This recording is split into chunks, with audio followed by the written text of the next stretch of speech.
Lucas, buen día, ¿cómo te va?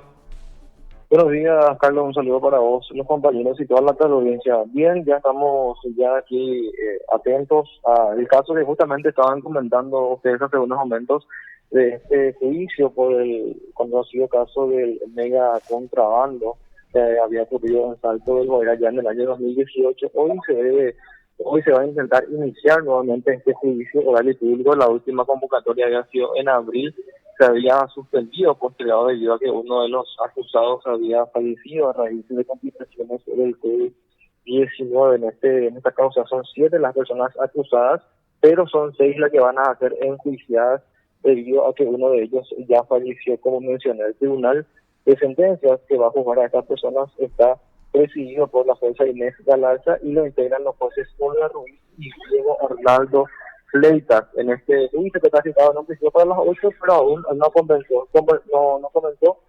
La fiscalía está representada por los fiscales Estefanía González y el titular de la causa, que es el fiscal Diego Silva, con que justamente conversamos acerca de este caso, de este juicio que debe iniciar hoy, y tenemos para compartir con ustedes la entrevista, Carlos.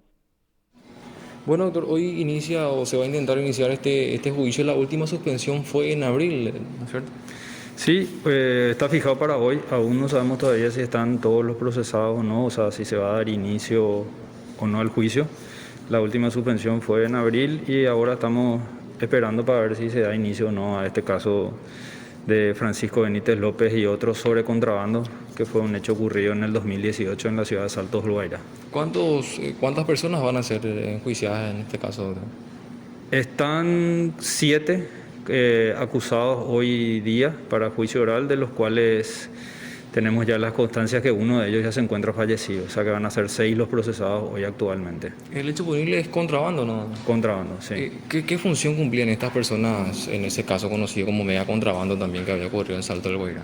Y ellos estaban en los diferentes puertos clandestinos como chofer, como encargado, como estibador, o sea, formaban parte de una estructura bastante grande de gente que trabajaba en ese lugar, ¿verdad? En esos puertos clandestinos. Y la expectativa o el marco penal, doctor, de este hecho punible, solamente se habla de contrabando, ¿verdad? En este juicio. Solamente de contrabando y la expectativa es de hasta 5 años. Y ahora bien, el Ministerio Público, ustedes ya también, para participar en este juicio, el acervo probatorio que van a presentar sería bastante extenso como para probar justamente la culpabilidad de estas personas, ¿verdad?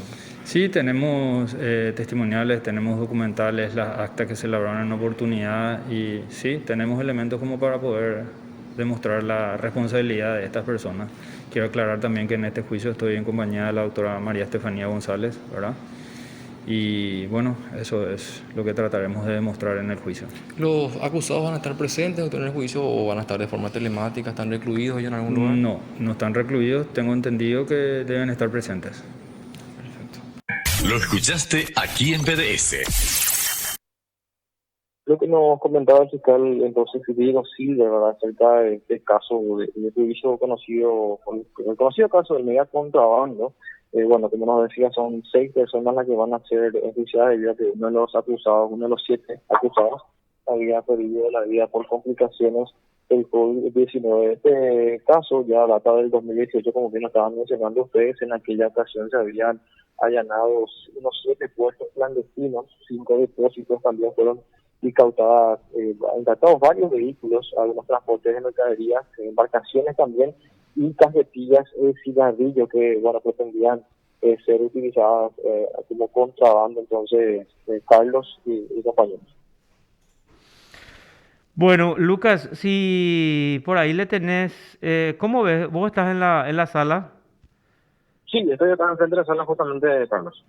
Bueno, ¿y qué tal le ves a los abogados de los acusados o solamente los fiscales están hasta ahora o sea, en esa sala de Eh, juicios?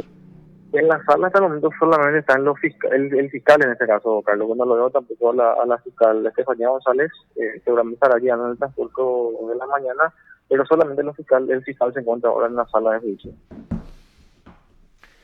La otra parte no, entonces, de los acusados ni sus defensores no se tiene información, porque si de repente por ahí le tenés cerca a los abogados de la defensa, sería muy importante también ya conversar con ellos para completar entonces esta ronda que, ya que así como estamos señalando e insistiendo, el caso es muy importante, Lucas. Por supuesto, Carlos, vamos a estar merodeando por aquí a ver qué ocurre también conforme vayan llegando para poder conversar también con ellos, así tenemos su versión de los hechos. ¿Qué tal ahí, cómo se está viendo el Poder Judicial, la afluencia de gente después de las vacunaciones, Lucas? Y realmente se nota una afluencia interesante, Carlos, mucho mayor de los primeros meses de este 2021. Realmente se siente la diferencia.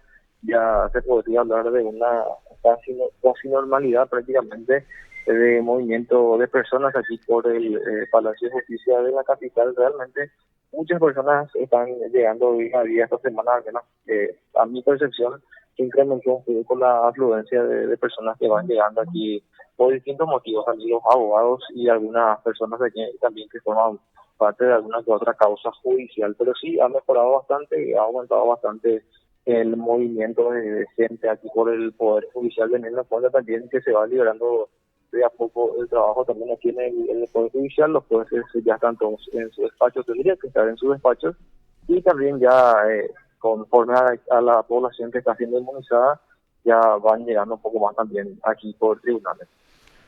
Perfecto. Lucas, mañana es jueves. Sí, señor. Mañana tenemos juicio al ex senador Oscar González Heard. Recordemos que por enriquecimiento ilícito, lavado de dinero y declaración falsa. Mañana tendría que iniciar los alegatos de la defensa, que es el por el abogado Claudio Lovera. Así que, bueno, vamos a estar también atentos. El inicio del juicio, de los alegatos, mejor dicho, la prosecución del juicio, está fijado para las 8 de la mañana.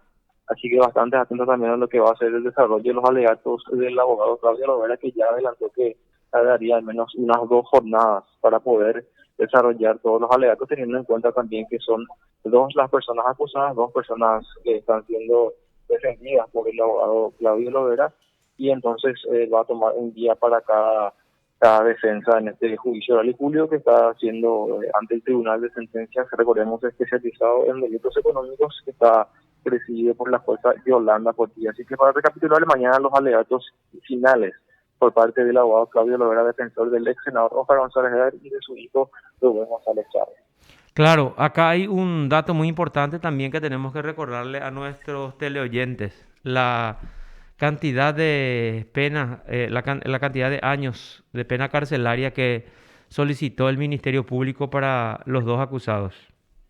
Asimismo, Carlos, la fiscal Liliana Alcaraz y el fiscal Francisco Cabrera, que son los que están llevando a cabo este proceso, habían solicitado 10 años de pena privativa de libertad para estas 2 personas acusadas, y también la sanción de 10 años de inhabilitación para ejercer cargos públicos, y además de eso, el comiso especial de algunas cuentas bancarias por valor de más de 50 millones de guaraníes, 50.000 millones de guaraníes para Oscar Rubén González Chávez y para Oscar González Heard por valor de 5.800 guaraníes, el comiso especial entonces en este caso, Carlos.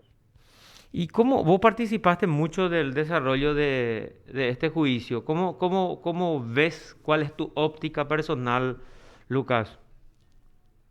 Y realmente, Carlos, como ya hablamos, sí, estuvimos dándole seguimiento también aquí con PDS, y realmente el panorama que pinta la Fiscalía es un panorama realmente positivo para ellos. Ellos están convencidísimos de que se probaron todos los hechos punibles con los testigos, con los documentos, con la pericia también que fue presentada por la Fiscalía. Por otro lado, tenemos también que la defensa, que es ejercida por el señor Claudio Lovera, por el abogado Claudio Lovera, está plenamente convencida de que la Fiscalía no hizo un buen trabajo y no ha podido quebrantar esa situación de inocencia que nos presentan justamente Oscar González Heard y Rubén González Chávez. Y bueno, obviamente ya había adelantado incluso que va a pedir la absolución de los acusados, y al menos desde mi perspectiva, yo creo, y según vi también puedo percibir, lo que presentó la Fiscalía no es lo suficientemente sólido. Sí es cierto que se puede hablar de que sí se probó la declaración falsa con la declaración de los fiscalizadores de la FED, e incluso también con la pericia de la Fiscalía, que recordemos, el abogado Flavio Lovera había mencionado también que tiene varios errores, incluso también pudimos nosotros ver, la ciudadanía lo puede ver, la perito Elizabeth Benítez no se mostró muy contundente, que digamos, a la hora de defender su pericia ante el Tribunal de Sentencias. Así que, bueno, a mi percepción, al menos la Fiscalía no ha hecho un trabajo contundente en este juicio político para que pueda ser, digamos, condenado pueda ser condenadas estas dos personas a una pena privativa de libertad elevada, porque recordemos que haciendo el concurso de los tres hechos punibles puede llegar incluso hasta los 15 años. La Fiscalía pidió 10 años de pena privativa de libertad, pero bueno, todo esto quedará a cargo del tribunal, que será finalmente el que va a decidir si es que condena o absuelve a Óscar González Day, y en caso de que condene, si hace o no lugar al pedido de la Fiscalía y lo condena a 10 años de pena privativa de libertad, o si lo conviene también, independiente de sus perspectivas, si es que le da una pena inferior a lo que solicitó el Ministerio Público. Pero, como mencioné, a mi criterio, la Fiscalía no hizo un trabajo contundente que pueda quebrantar el estado de inocencia que presentan los señores Óscar González Daer y su hijo Rubén González Chávez. Lo cierto en lo concreto es que el tribunal es el que finalmente va a decidir si es que condena o no a estas dos personas que están en el juicio oral y público. O sea, para vos no se rompió el estado de inocencia de los acusados. Al menos no de una forma muy contundente, Carlos, como para que puedan ser condenados a la cantidad de años que pidió la Fiscalía. Bueno, la fiscalía pidió 10 años de cárcel, ¿verdad? O sea, Así como mismo. primera determinación es si se rompió o no ese estado de inocencia, y después se analiza el grado de responsabilidad, porque si vos tenés dudas, ya no tenés ni la más mínima posibilidad de avanzar, porque la duda desfavorece a los acusados.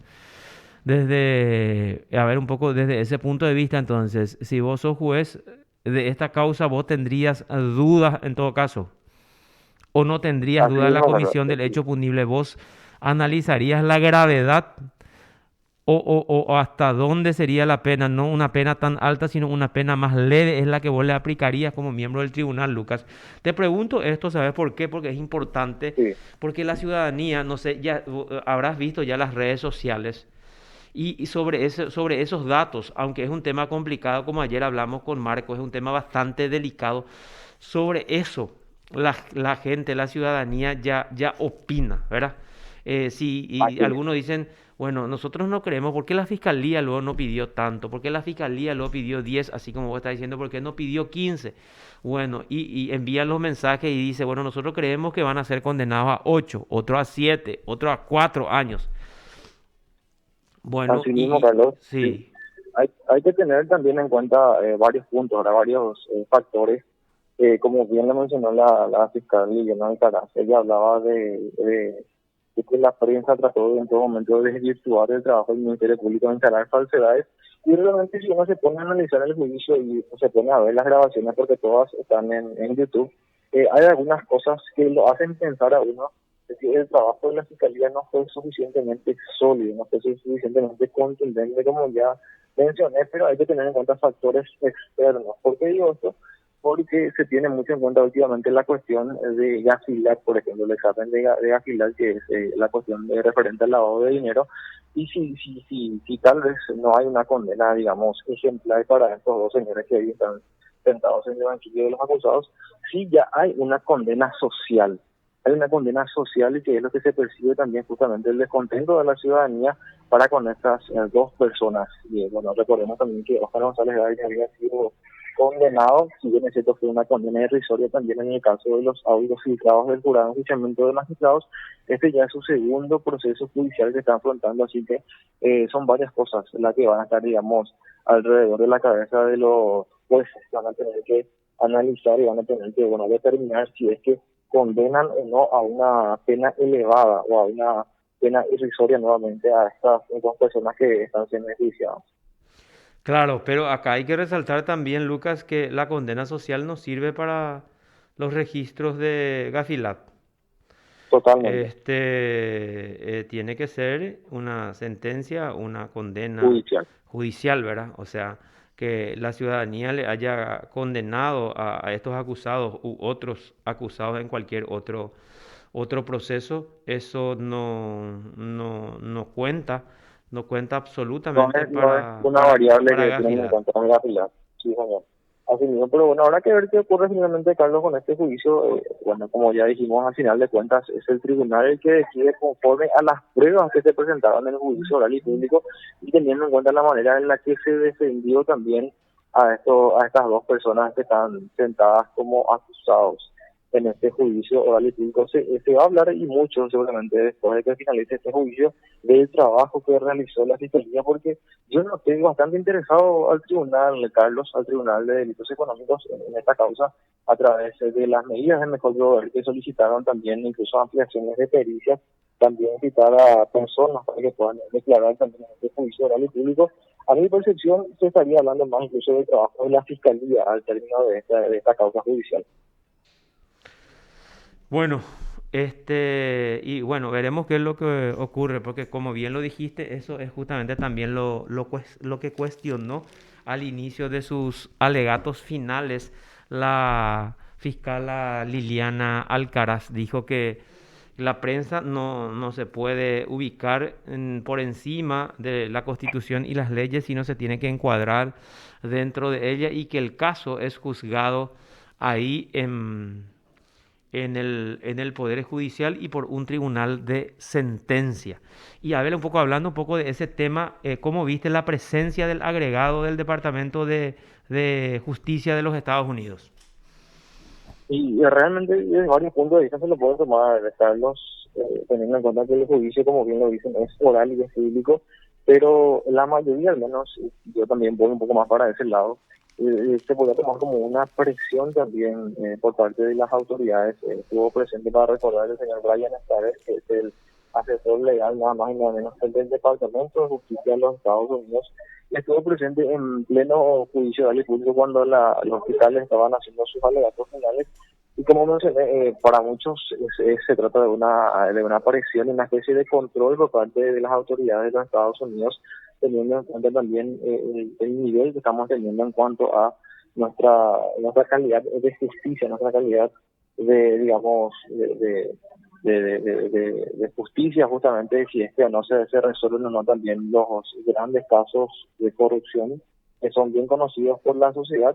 Y bueno, como te digo, para mí al menos va más por el lado de la presión y de una especie de control también por parte de los Estados Unidos, en este caso principalmente que estuvo presente el señor Brian Stares. Correcto. Bueno, es importante, te pregunto todo esto porque vos participaste en forma directa, porque en todo momento hiciste la cobertura desde el lugar de los hechos, como se dice, y es importante tu percepción, lo que vos percibiste, lo que vos acogiste durante esa cobertura, ¿verdad? Muchos podrán estar de acuerdo y muchos no estarán de acuerdo, ¿verdad? Pero es la percepción de un periodista que, bueno, estuvo durante varios meses haciendo la cobertura de este juicio oral, porque comenzó en cuándo, en febrero, en marzo comenzó, ¿cuándo comenzó este El juicio 15 oral? de febrero, Carlos. El 15 ¿Cuándo? de febrero. El 15 de febrero. El 15 de febrero. Sí, Marzo, ya abril, casi seis mayo, meses. junio, julio, agosto, prácticamente 6 meses de juicio entonces. Así mismo, Carlos. Y nada más para agregar también sobre el comentario que ha dicho la fiscal, y creo que es importante también hablar de lo que había mencionado ya al inicio, nada más de sus alegatos finales, de que la prensa pretende instalar o desprestigiar al trabajo del Ministerio Público. Si bien es cierto, la fiscalía, digamos, no realizó un trabajo 100% eficaz en esta causa.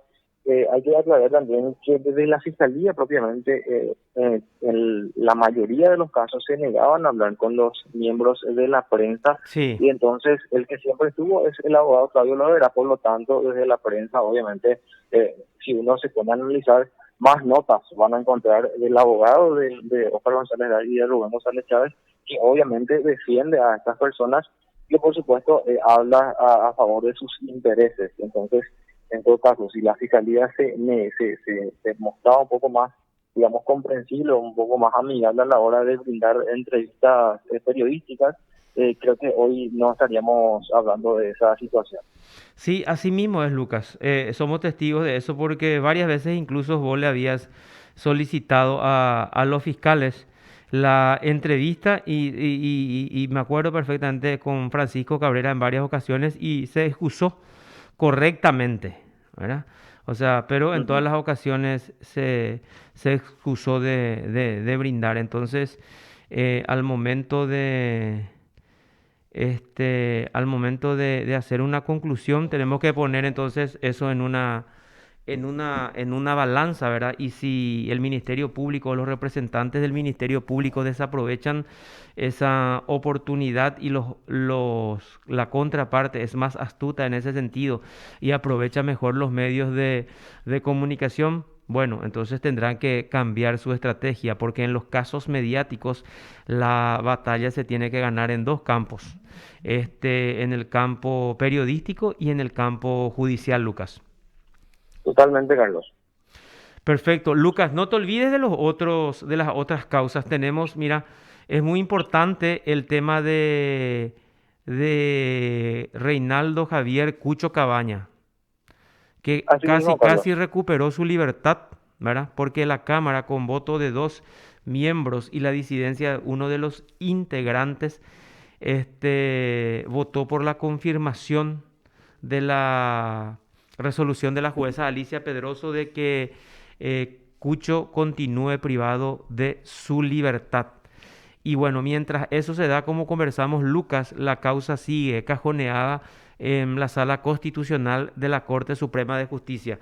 Simplemente ahí necesitamos confirmar plenamente quiénes son los ministros que integran esa sala constitucional o ya tenés ese dato concreto, Lucas. Lo que tengo, Carlos, es que la integran Martínez Simón, Alberto Martínez Simón, el presidente de la Corte, César Riesel, y el ministro César Garay, su colillo. Pero vamos a confirmar más adelante esta información de quiénes integran esta sala. Según alguna fuente que consultamos, este expediente, esta acción de inconstitucionalidad que había presentado la Fiscalía, está ahora mismo con la cuestión de los traslados. Entonces, está, por decirlo de una manera, el expediente fuera de la Corte y esperando que se resuelvan esos traslados para que pueda llegar nuevamente a la Corte para poder ser resuelta esta acción de inconstitucionalidad que había presentado la Fiscalía, hay que decirlo, en contra de una resolución del Tribunal de Apelaciones que había revocado lo que había resuelto la jueza Alicia Pedroso de extender el plazo para que la Fiscalía presente las pruebas de su acusación. Sí, así mismo es. Es muy importante que ahí los encargados de la Secretaría te expliquen correctamente, porque evidentemente de acá salieron dos integrantes de la sala constitucional, los integrantes originales, que son el doctor Antonio Frete y la doctora Gladys Vareiro de Módica, ¿verdad? Continúa el doctor César Diesel y entonces esa integración también lleva su tiempo. Entonces, para publicar, hacer las publicaciones correctas, entonces vamos a averiguar y conseguir los detalles, cuánto tiempo llevó para esa integración. Aunque acá lo realmente importante es que la Corte se expida, ¿verdad? ¿Por qué es importante esa decisión de la Corte Suprema de Justicia? Porque va a destrabar la causa y va a Así, permitir en el fondo el desarrollo de la audiencia audiencia preliminar, preliminar. ¿verdad? Bueno, Así así mismo, que se mismo. tendrá que fijar la fecha y luego ya a ver si se realiza o no también, Carlos. Sí, señor. Pero eso es lo que en el fondo se debate y queda pendiente, debido a la dilación de la máxima instancia judicial en un tema tan grave como es el tráfico internacional de drogas. Lucas, muchísimas Sí, gracias por... sí, Sí, antes de cerrar nada más, Carlos, mencionar también otras cuestiones que están dependiendo de la Sala Constitucional de la Corte, las secciones del caso de Javier Zacarías Girún y Sandra Magleo, que también son puntos que ya están recorriendo el gabinete, se tendría que resolver en este mes, que recordemos su defensa había presentado una sección en contra del artículo del Código Penal que habla de la declaración falsa propiamente. En ese caso ya se había definido el juez Nico Balinotti es el que va a tener que fijar la fecha de la audiencia, pero se tiene que resolver primero esta excepción por parte de la Sala Constitucional. Y finalmente, ya con esto cerramos por ahora, Carlos, la excepción que presentaron en el juicio al ex intendente de Lambaré, Roberto Cárdenas, en el caso por lesión de confianza que tiene que ver con la caída del Colegio Nacional, de una de las aulas del Colegio Nacional de Lambaré, que bueno, este juicio se está llevando a cabo en Fernando de la Mora. Ya llegó el expediente aquí en la corte y se tendría que estar resolviendo ya, porque ese juicio oral, recordemos, está teniendo prosecución y no se podrá dictar el fallo del Tribunal de Sentencias hasta que se resuelva esa excepción que presentó la defensa de Roberto Cárdenas. Correctísimo. Y es importante, a ver un poco, Lucas, más que clave tener los nombres de los que integran la sala. En el caso de Javier Zacarías Irún, vamos a tener los nombres de los miembros también, porque pueden haber pues inhibiciones o recusaciones Totalmente. que se hayan hecho lugar. Entonces, es muy importante tener esos datos concretos de quiénes son los ministros que integran, si son los originales o ellos se apartaron o fueron recusados y bueno, entonces la sala se conforma con otros miembros. En el caso de, a ver un poco, ¿qué nos había quedado pendiente en la sala penal? En la sala penal, el caso de Cabeza Branca, de Carlos Rocha. Carlos, recordemos, había recusado al Tribunal de Apelaciones de la jueza Alicia Sánchez también, que ahora mismo no me falla la memoria, en un caso emblemático también que se tiene que resolver esa recusación, esas recusaciones. Sí, señor. Bueno, entonces eso es importante, Lucas, porque ahí también está pendiente la realización de la audiencia preliminar y están en juego 150 millones de dólares en bienes de estos prestanombres del narco Cabeza Branca que está detenido en Brasil. Todos estos bienes ya están en administración de Cenavico, pero van a quedar definitivamente en poder del Estado una vez que se lleve a cabo el juicio oral en primera, en segunda y seguramente va a llegar a la Corte Suprema de Justicia, a la sala penal y una vez que quede firme la sentencia, recién se procede al comiso, digamos, definitivo de estos bienes para que pasen a nombre del Estado paraguayo. De ahí la importancia de que estos procesos avancen en forma acelerada, pero sin embargo se dificulta, va a echar upi, porque está traído en la plata de por medio, hay muchos intereses económicos y entonces esos intereses económicos hacen también que otros sectores intervengan y tengan injerencia incluso en las decisiones judiciales. En este caso insistieron ya varias veces apartarle a la jueza Lisi Sánchez, que es la jueza que tiene a su cargo esta enorme causa en donde se discute nada más y nada menos que 150 millones de dólares en bienes para el Estado paraguayo. Excelente, Lucas. Muchas gracias por este contacto y estamos atentos entonces si nos das un toque a ver si se hace ese juicio oral o no en el caso del mega contrabando en Salto del Guairá. Gracias, Lucas. Perfecto, Carlos. Hasta luego. Hasta luego. Te informó PDS Radio TV Digital.